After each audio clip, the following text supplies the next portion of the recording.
বুদাপেস্টে আজকে আমাদের দ্বিতীয় রাত। আর এখন আমরা যে জায়গাটাতে রয়েছি আমি সত্যিই চোখে বিশ্বাস করতে পারছিলাম না যে কোনো একটা ব্রিজ এত সুন্দর হতে পারে।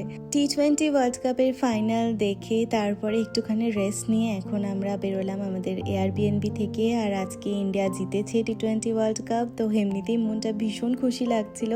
আর তার মধ্যে আমরা যাচ্ছি একটা এখানকার আইকনিক জায়গাতে। বুদাপেস্টের রাতের রাস্তাঘাট যেন একটা অন্য জগৎ, মানে দিনের বেলা থেকে রাতের বেলাটা পুরোটাই আলাদা। সুন্দর সুন্দর আলো রাস্তাঘাটটাকে আরও যেন ঝলমল করে তুলেছে। আর রাস্তায় তো ধুলোবালি খুব একটা নেই বললেই চলে, সব কিছুই পরিষ্কার এবং সুন্দর করে সাজানো। আর চারপাশে পুরনো ইউরোপিয়ান স্টাইলের বিল্ডিংগুলো যেন মনে হচ্ছে আমরা কোনো ইতিহাসের গল্প রাজ্যে চলে এসেছি। চারপাশটা একদম শান্ত, দিনের তুলনায় একদম আলাদা ফিল। আর আমরা এখন পৌঁছে গেছি চেইন ব্রিজের একদম কাছে। আমাদের এয়ারবিএনবি থেকে এই জায়গাটার দূরত্ব এই বাসে করে মোটামুটি 10 থেকে 15 মিনিট মতো লাগলো। আর এখানকার পাবলিক ট্রান্সপোর্টও খুবই ভালো, সময় মতো বাস আসে এবং খুব কমফোর্টেবল জার্নি। আর এই যে ব্রিজটার ওপর দিয়ে আমরা হেঁটে চলেছি এটাই হলো সেই আইকনিক চেইন ব্রিজ। ক্যামেরায় কতটা বোঝা যাচ্ছে জানি না, তবে সত্যি বলতে সামনে থেকে ব্রিজটা অসম্ভব সুন্দর দেখতে লাগছিল। আর রাতের আলোয় পুরো ব্রিজটা যেন একদম গ্লো করছিল। এটা কিন্তু শুধু একটা ব্রিজ নয়, এটা বুদাপেস্টের একটা সিম্বল বলতে পারেন। ব্রিজের নিচ দিয়ে দানিউব নদী ধীরে ধীরে বয়ে চলেছে, চারপাশে একটা ঠান্ডা ঠান্ডা আবহাওয়া ছিল সেই দিন। আর শহরের আলোতে যেন মনে হচ্ছিল একদম কোনো স্বপ্নের জগতে আমরা চলে এসেছি। আগের ভিডিওতেই বলছিলাম যে অনেক ভালো ভালো হিন্দি সিনেমার শুটিং কিন্তু হয়েছে এই বুদাপেস্টে। আর এই চেইন ব্রিজে তো অনেক হিন্দি সিনেমার গানের শুটিং হয়েছে, যেরকম রাবতা সিনেমার গানের শুটিং হয়েছে এই চেইন ব্রিজে। আর হাম দিল দে চুকে সনমে যখন সলমান খান শেষের দিকে একদম যে ব্রিজটা দিয়ে ছুটে ছুটে আসছিল, আর ঐশ্বরিয়া রায় আর অজয় দেবগানের যে শটটা ছিল সেটাও কিন্তু এইখানেই নেওয়া হয়েছে।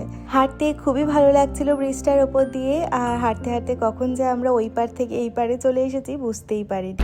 বুদাপেস্টের বুদা আর পেস্ট এই দুটো জায়গা কিন্তু আলাদা। আমরা যেখানে রয়েছি সে জায়গাটার নাম হচ্ছে বুদা, সেটা হচ্ছে নদীর ওই পার। আর ব্রিজ দিয়ে আমরা হেঁটে চলে এলাম নদীর এই পারে, তো এই পারটার নাম হচ্ছে পেস্ট। তো এই দুটো জিনিস জুড়েই হচ্ছে নাম হচ্ছে বুদাপেস্ট। এই ব্রিজটা এখন দেখে মনে হচ্ছে খুবই সুন্দর সাজানো গোছানো একটা ব্রিজ, আর খুবই হয়তো নতুন, কিন্তু সেরকমটা নয়। এইটা কিন্তু বুদাপেস্টের একটা ঐতিহাসিক ব্রিজ এবং এটা অনেক পুরনো। এই চেইন ব্রিজ তৈরি করা হয় 1849 সালে। আর এই ব্রিজটা তৈরি করার যেটা মূল উদ্দেশ্য ছিল সেটা হলো বুদা আর পেস্ট এই দুই শহরকে কানেক্ট করা। আর দ্বিতীয় বিশ্বযুদ্ধের সময় ব্রিজটাকে পুরোপুরি ধ্বংস করে দেওয়া হয়, পরে আবার এটাকে রিবিল্ড করা হয় এবং সবার জন্য খুলে দেওয়া হয়। বুদাপেস্টের মানে পুরো আর্কিটেকচারটা খুবই সুন্দর, মানে সমস্ত জিনিস মানে মনে হচ্ছে না দু চোখ ভরে দেখি, এত ভালো লাগছে। আর এখানে আমরা যে ক্রুজ ট্রিপটা করেছিলাম কালকে, সেই ক্রুজ ট্রিপে আমরা সমস্ত ব্রিজগুলো দেখেছিলাম, যেটা আমার অনেকটাই মনে হয়েছে প্যারিসের মতো, কারণ প্যারিসেও যে সেই নদী রয়েছে, তো তার উপরে অনেকগুলো ব্রিজ রয়েছে। তো প্যারিসে এরকম সুন্দর ক্রুজ ট্রিপ করেছিলাম আমরা। কিন্তু যেটা ডিফারেন্ট সেটা হচ্ছে যে বুদাপেস্টের প্রত্যেকটা মানে যতগুলো ব্রিজ আমরা কালকে কভার করেছি বা এখনও আমরা নাইট ওয়াকে সেই ব্রিজগুলোর ওপর দিয়ে হাঁটছি আর কি, প্রত্যেকটা ব্রিজের আর্কিটেকচার সত্যি মুগ্ধ হয়ে দেখার মতো, এত সুন্দর লাগছে। আর রাতের বেলা স্পেশালি বিকজ ব্রিজগুলোতে এত সুন্দর আলো লাগিয়েছে, তো সেইটার জন্য যেন ব্রিজের সৌন্দর্যগুলো আরও বেশি করে মানে বোঝা যাচ্ছে। ভীষণ বিউটিফুল একটা সিটি বুদাপেস্ট। যারা এখনও অবধি আসেননি, যারা ইউরোপেই থাকেন বা ইউকেতে থাকেন, আমি তো একদম হাইলি রেকমেন্ড করব। ভীষণ সুন্দর লাগছে। আমাদের আজকে দ্বিতীয় দিন, তো পা ব্যথা করছে কিন্তু মনে হচ্ছে যেন হেঁটেই যাই, মানে এই নদীর ধার দিয়ে মনে হচ্ছে যেন হেঁটেই যাই, এত ভালো লাগছে হাঁটতে।